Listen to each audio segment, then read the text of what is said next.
जय श्री राम। आइए चलते हैं हम आपको फिर भोलेनाथ के श्री शिव महापुराण की कथा में, जिसको सुनने और पढ़ने मात्र से ही हमारे आपके जीवन का कल्याण हो जाएगा।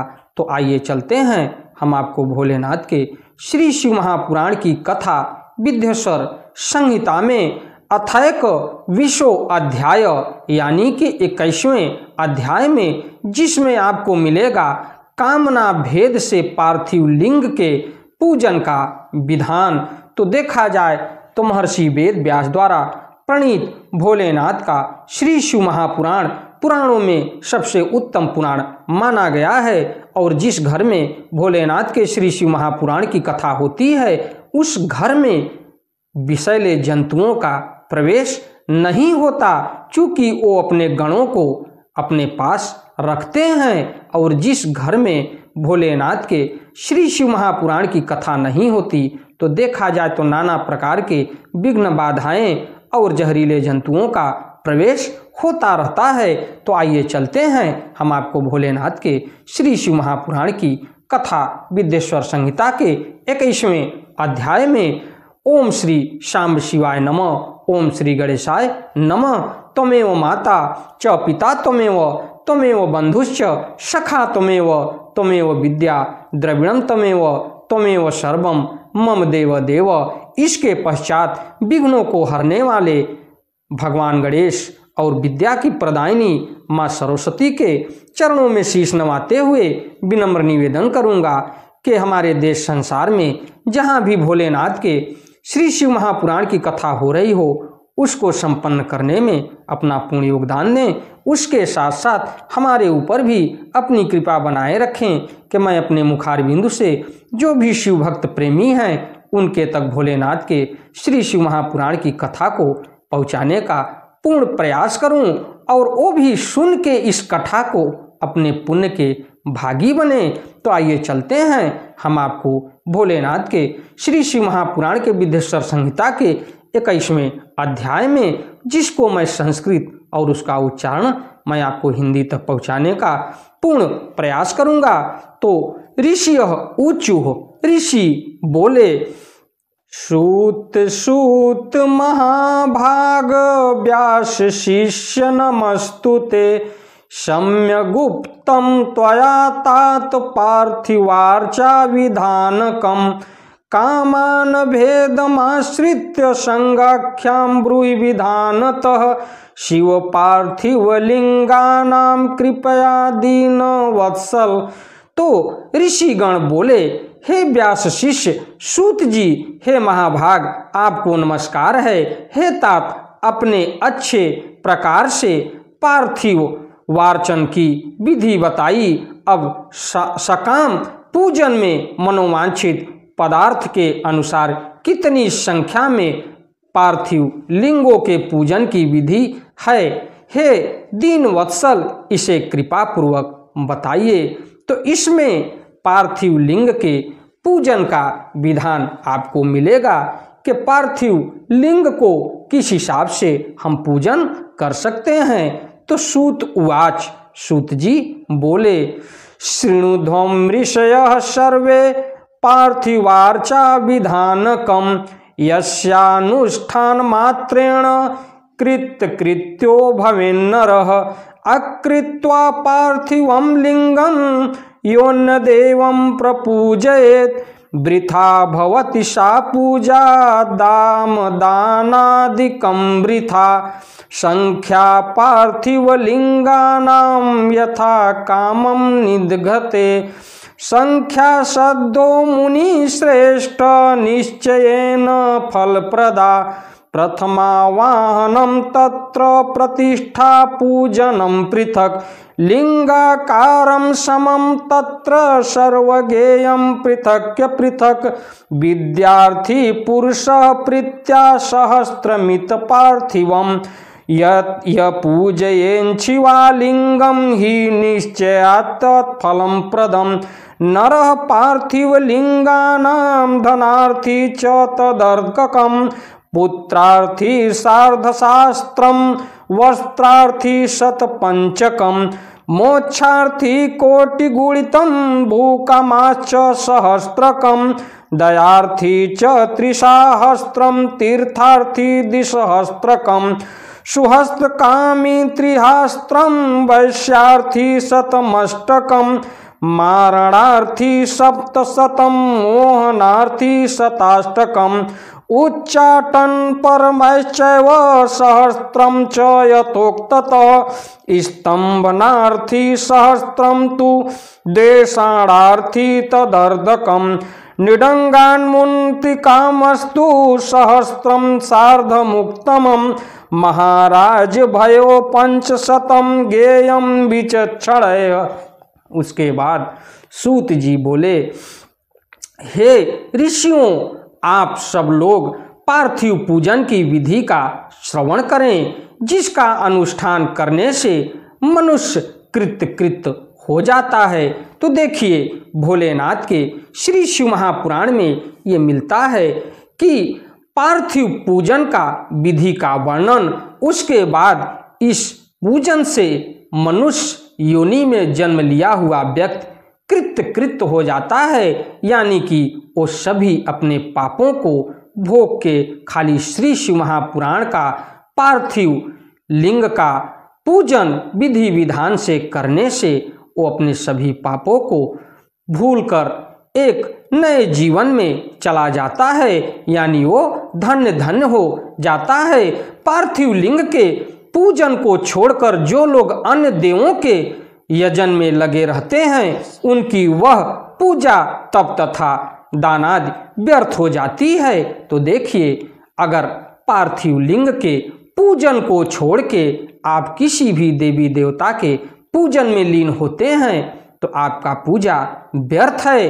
ये भोलेनाथ के श्री शिव महापुराण की कथा में मिलता है, जो महर्षि वेद व्यास द्वारा रचित है।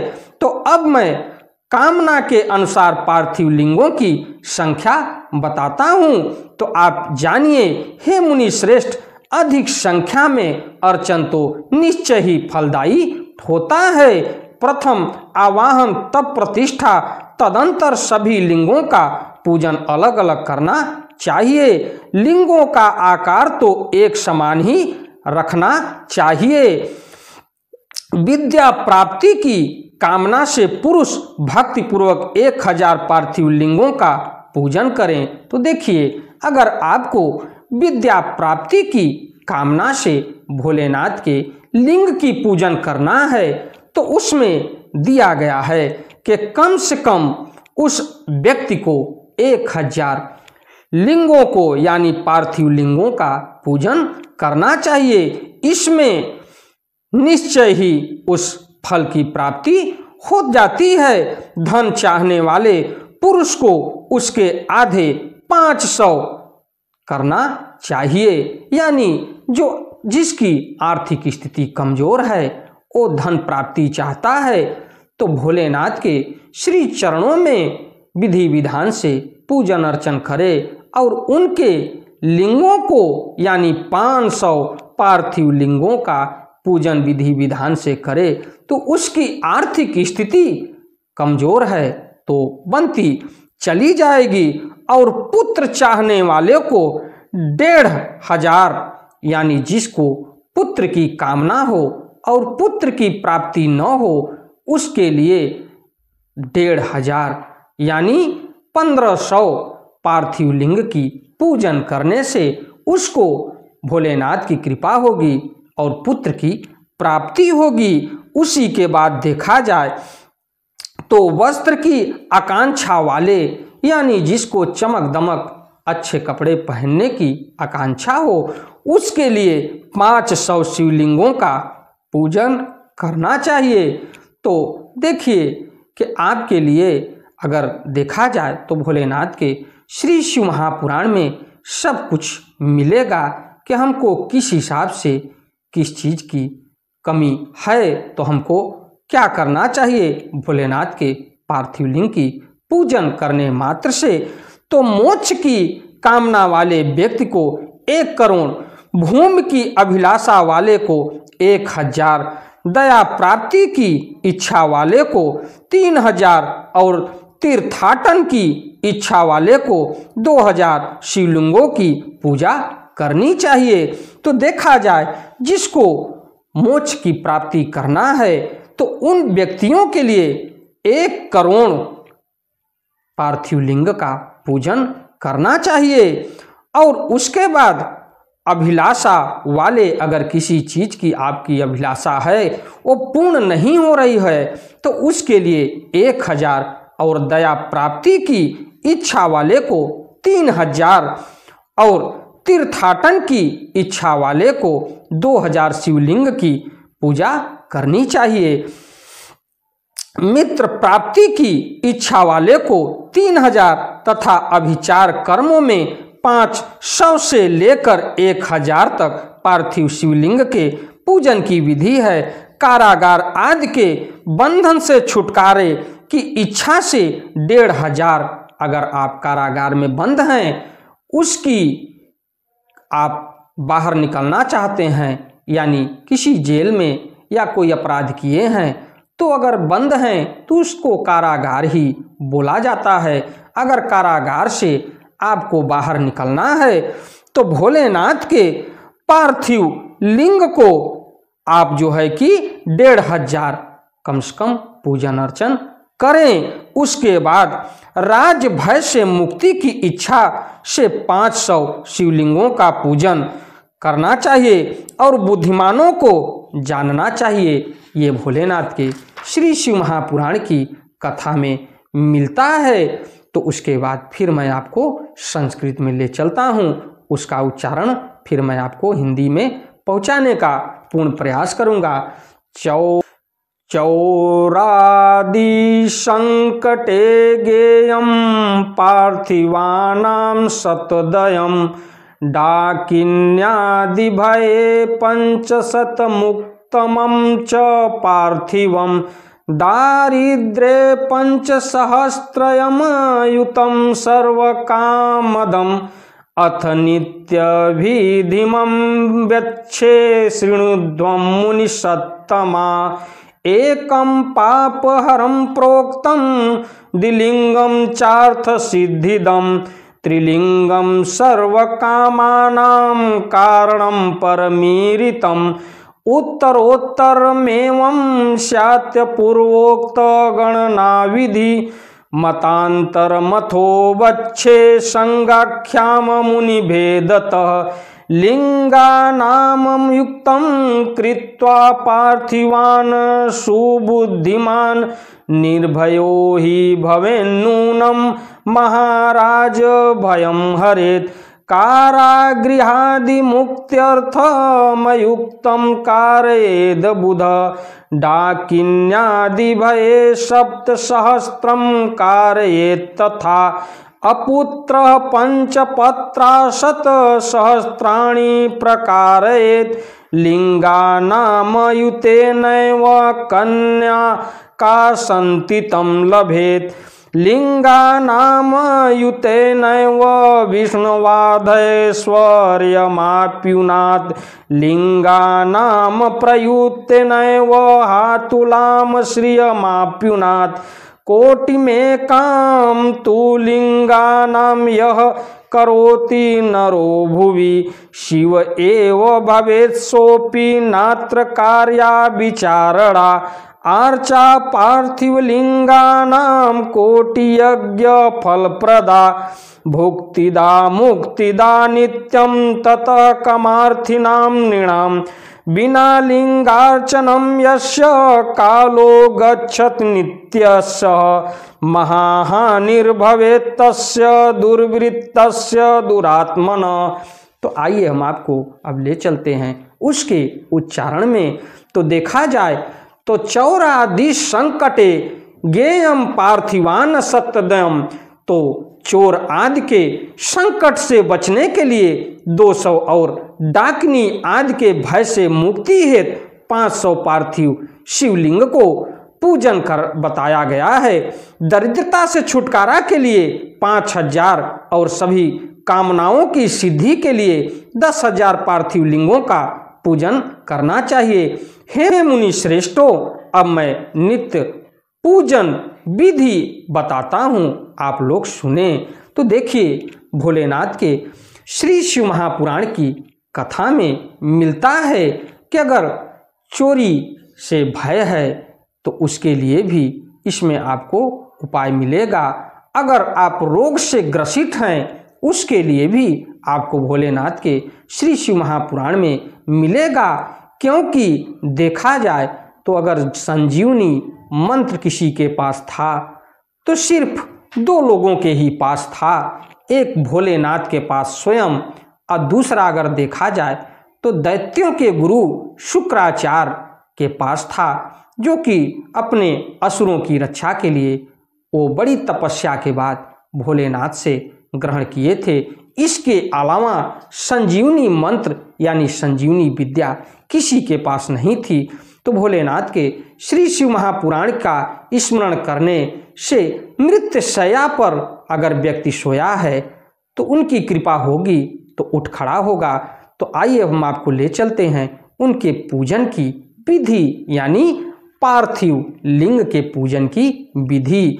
तो एक पार्थिव लिंग का नित्य पूजन पापों का नाश करने वाला एक पार्थिव लिंग का अगर आप पूजन कर रहे हैं तो उससे आपके सभी पापों का नाश हो जाएगा। और 2 लिंगों का पूजन अर्थ की सिद्धि करने वाला होता है कि अगर आपकी व्यवस्था चरमरा रही है तो आपका आर्थिक स्थिति को सुधारने के लिए 2 लिंगों की पूजा का अर्थ सिद्धि करने वाला बताया गया है। उसके बाद 3 लिंगों की पूजा यानी पूजन सभी कामनाओं की सिद्धि का मुख्य हेतु कहा गया है।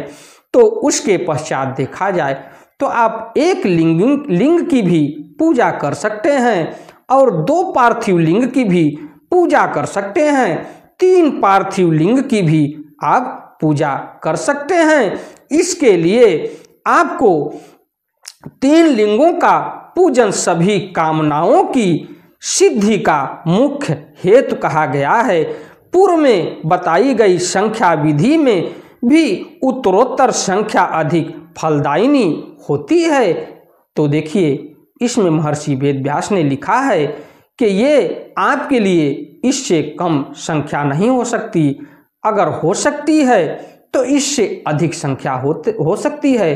पार्थिव शिवलिंग की पार्थिव शिवलिंग का मतलब ये है कि आपके हाथों से निर्माण किया हुआ भोलेनाथ का शिवलिंग जो अपने हाथ से निर्माण कर रहे हैं उसी को पार्थिव लिंग बोला जाता है। तो उसके पश्चात देखा जाए तो उत्तरोत्तर संख्या अधिक फलदायी होती है। अन्य मुनियों के मत से संख्या का जो अंतर है वह भी अब बताता हूँ। बुद्धिमान मनुष्य 10,000 पार्थिव शिवलिंग का अर्चन करके महान राजभय से भी मुक्त होकर निर्भय हो जाता है। कारागार आदि से छूटने के लिए 10,000 लिंगों का अर्चन करना चाहिए और डाकिनी आदि के भय से छूटने के लिए 7,000 लिंगार्चन करना चाहिए। पुत्रहीन पुरुष 55,000 लिंगार्चन करे। कन्या संतान की प्राप्ति 10,000 लिंगार्चन करे।